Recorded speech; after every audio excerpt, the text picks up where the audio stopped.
My name is Aller Whitman. I'm 26, and people often describe me as quiet, careful, someone who doesn't stir the waters. That morning, I was anything but calm. My phone buzzed at 6:30, the screen glowing with one word: Dad, get to the house now. His voice was sharp, leaving no space for questions. Before I could even respond, he hung up. The drive through Richmond was still wrapped in early fog, streets empty except for the occasional jogger. My hands clenched the steering wheel, a knot tightening in my stomach. I knew that tone. Something was waiting for me, and it wouldn't be good. When I stepped into the old Whitman house, the air felt heavy. Dad stood in the middle of the living room, arms folded tight across his chest. Mom lingered near the fireplace, her face unreadable, eyes darting anywhere but mine. On the couch, my younger sister Shannon lounged with a smirk tugging at her mouth like she had been rehearsing for this moment. Dad's words landed like a blow. "We're not funding this circus." The silence afterward pressed against my ears.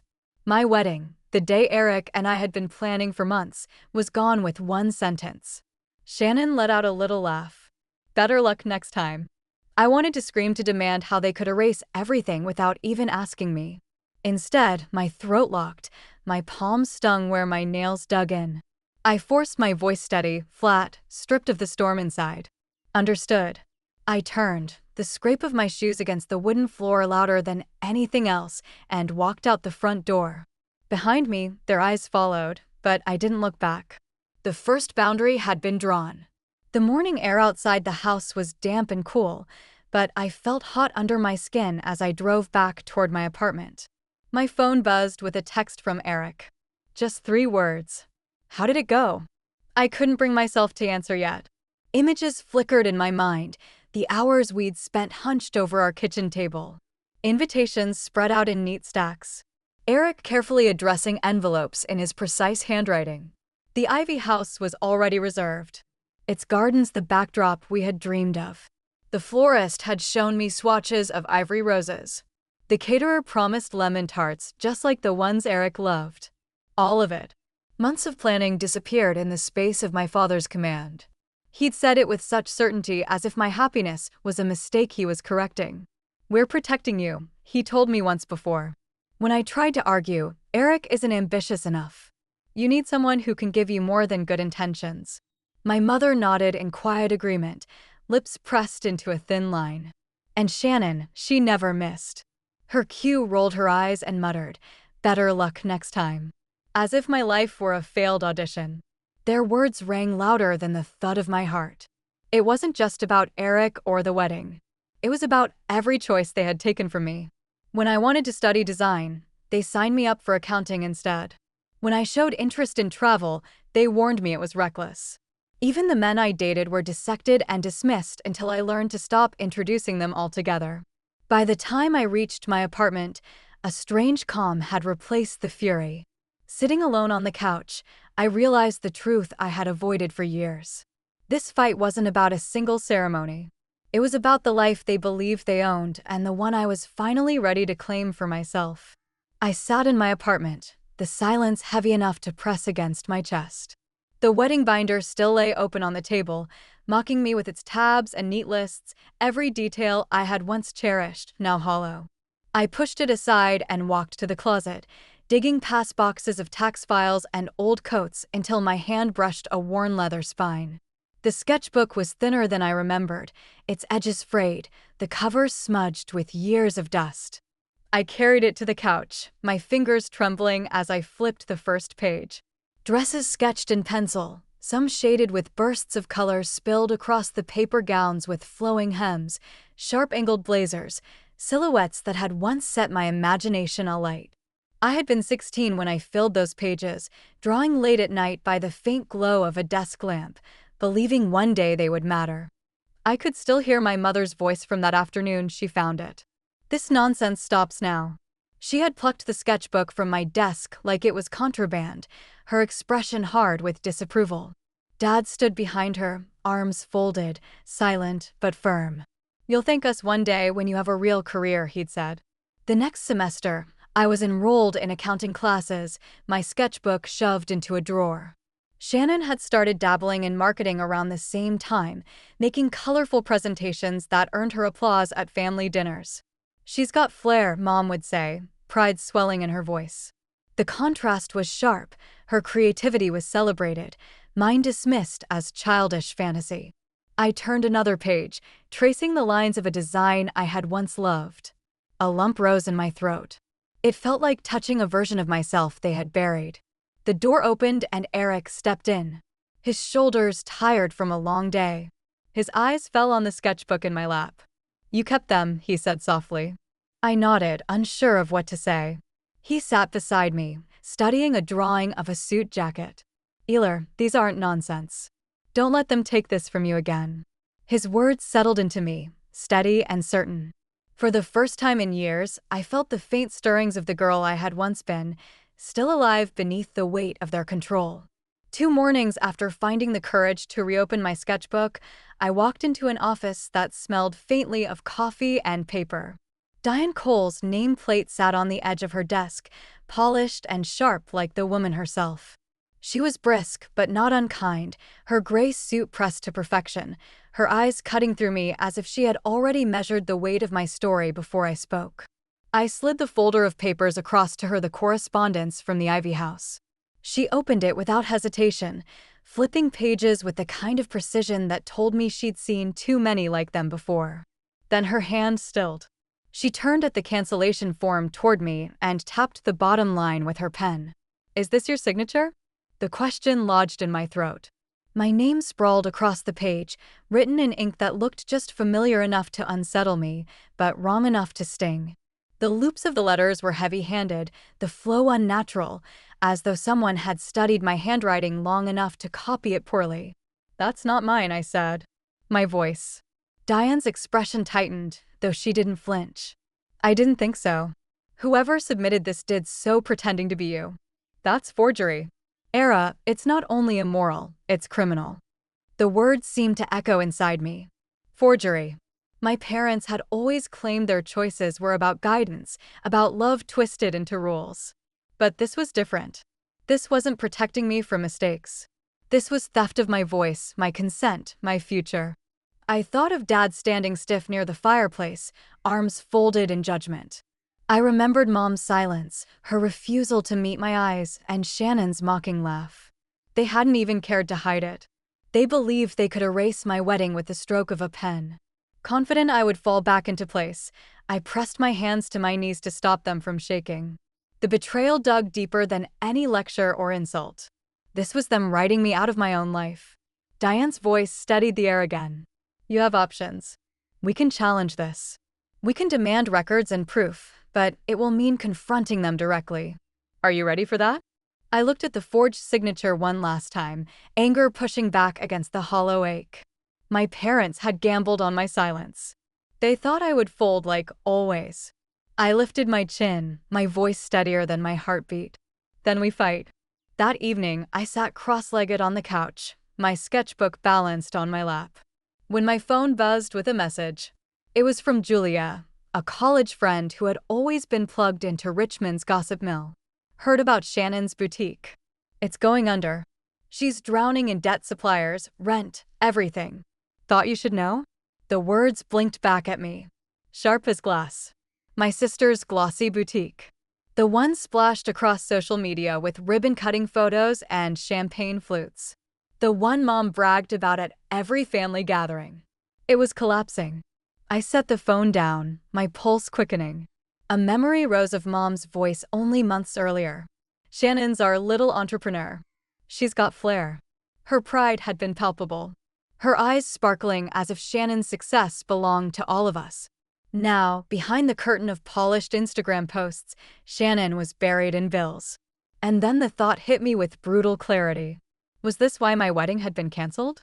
Had my parents shredded the day Eric and I had planned? Forged my name just to funnel money into Shannon's sinking business? I remembered Dad that morning, his silence like a wall. His eyes fixed on the floor while Mom spoke for both of them. Silence was always his way of agreeing without getting his hands dirty. Mom, of course, had defended Shannon every time, framing recklessness as confidence, mistakes as stepping stones. Shannon could skip classes, rack up expenses, even travel to Europe on their dime. And me, when I begged for design school, it was dismissed as childish fantasy. When I asked to study abroad, it was labeled irresponsible. The double standard was so familiar it almost felt normal until now. I picked up the phone again, scrolling back through Julia's message. My chest tightened. I could hear Shannon smirk that day in the living room. Her smug little dig. Better luck next time. She'd said it like she already knew I'd lost. Like the punchline was hers alone. Had she been aware? Had she been part of it? The idea made my stomach twist. The anger that followed was different from the raw hurt I'd carried for years. It wasn't just disappointment anymore. It was rage at the realization that my wedding, my love, my dignity, had been used as collateral to pay for Shannon's failures. I snapped the sketchbook shut, the sound cracking through the quiet apartment. For years, I had played the beautiful daughter, the safe one, the dependable one. They leaned on me, trusted I would never rebel, never walk away, and in return, they kept feeding Shannon's chaos, shielding her from the consequences she had earned. But now, the price was too high. My future wasn't theirs to trade. For the first time in my life, I felt something stronger than resignation. I felt the slow, steady burn of defiance. A week later, my phone lit up with a number I hadn't seen in months. For a moment, I hesitated, then I swiped to answer. Ira, Uncle Stephen, Unc's voice came through, low and deliberate. I need to tell you something. It's about your grandfather. I sat straighter, my heart thumping. Grandpa Whitman had been a distant figure, stern but kind in his quieter moments. He'd passed years ago, leaving behind stories and family photographs, but nothing I thought had to do with me. Stephen cleared his throat. Before he died, he set up a trust. $250,000. It was meant for you specifically. The terms say it releases on your wedding day. I gripped the phone tighter. What? I checked the records. Stephen went on. Your parents have been managing it since his death, but instead of protecting it, they've been withdrawing vacations, renovations, and Shannon's boutique. Most of all, they've been siphoning money for years. My stomach dropped in an instant. Everything clicked into place. The forged cancellation, the smirk on Shannon's face, Dad's silence, Mom's cold certainty. They hadn't been protecting me from Eric. They hadn't been saving me from a so-called mistake. They were saving themselves. If I married, the trust would activate, the numbers exposed, their theft dragged into the light. I pressed my hand against my forehead as if I could hold the anger in.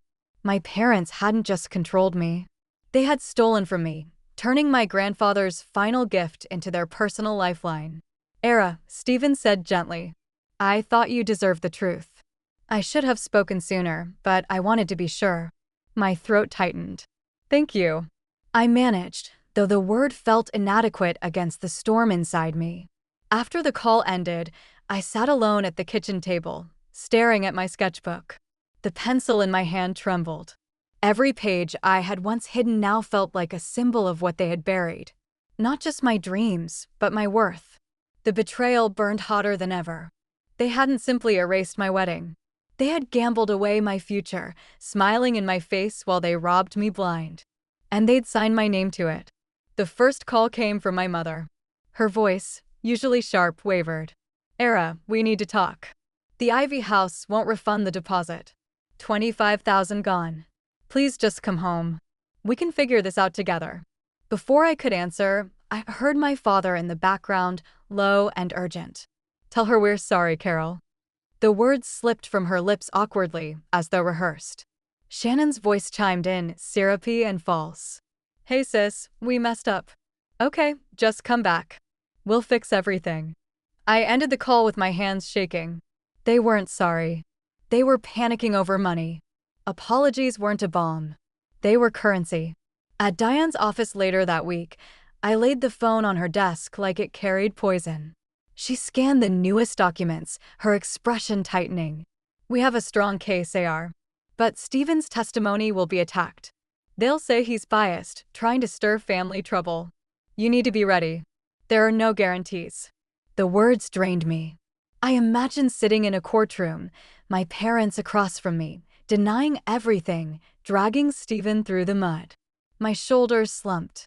What if we just settle, take a partial payout, and end this? The thought slipped out before I could stop it. Diane studied me, her pen tapping lightly. That's your choice. But settling means they walk away with most of what's yours. And no one hears the truth. That night, I told Eric I was thinking of giving up. He listened quietly, then reached for my hands. His palms were warm, steady, grounding me. Gilera, you're not alone in this, he said, his eyes unwavering. You've carried their weight long enough. Let me carry some of it now. The heaviness inside me shifted for the first time in weeks. I let myself breathe.